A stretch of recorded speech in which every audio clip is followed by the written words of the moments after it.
ভাই রে ভাই, অনলাইনে একটা অর্গানিক তেল অর্ডার করতে গেলে কত টাকা লাগে বাবা! অত টাকা দিয়ে তেল কিনে মাথায় দিব, না কিনে বাড়িতেই আমি বানিয়ে ফেললাম অর্গানিক তেলের মতো তেল। তো আসসালামু আলাইকুম, সবাই কেমন আছেন? আশা করি সবাই ভালো আছেন, আমিও আপনাদের দোয়ায় ভালো আছি। তো আমার জন্য, আমার মেয়ের জন্য কিছু অর্গানিক তেল একটা অর্ডার করতে চাইছিলাম। তো এই তেলের দাম এত বেশি, এত বেশি চাই, তো সেই তেলটা নেইনি। না নিয়ে আমি বললাম যে যা, আমি তেল বানাতে যা যা লাগে আমি নিয়ে এসে আমি বানাবো। তো আমি কি করলাম, তেল বানানোর জন্য প্যারাশুট তেল ছিল আমার ঘরে, সেই তেলটাকে নিলাম। তারপরে যত কিছু ছিল, মানে আদা, তারপর হচ্ছে কালো জিরা, মেথি যা আছে সব কিছু নিয়েছি।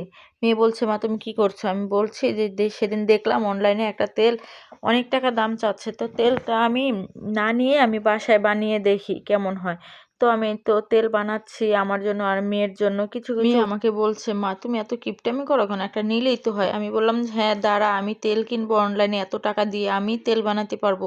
সব কিছু যদি আমি পারি, তেলটা বানাতে পারবো না? তো কি করলাম, যা আমি তেল বানিয়ে ফেলছি। তো যত কিছু আছে উপাদান আমার ঘরে ছিল সেগুলো দিয়ে দিলাম, আর কিছু কিছু উপাদান ছিল না, ওগুলো আমি কিনে এনেছি।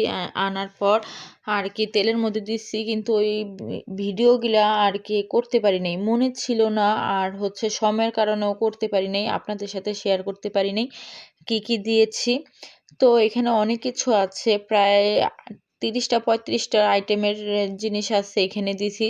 তো অর্গানিক তেলের মতনই হয়ে গেছে ইনশাল্লাহ। এই তেলটাতে অনেক উপকার হয়, আমি আরও একবার ব্যবহার করছিলাম নিজে, না কিনে বাসায় বানিয়ে আর কি আমি নিজে দিছি। আমি এত সুন্দর করে আর কি অর্গানিক তেলের মতন করে তেল বানাইতে পারি, আমার কাছ থেকে মানুষ বানিয়ে নিয়ে যায়, আর আমি অনলাইনে খুঁজি তেল কেনার জন্য, যা আর কিনবই না।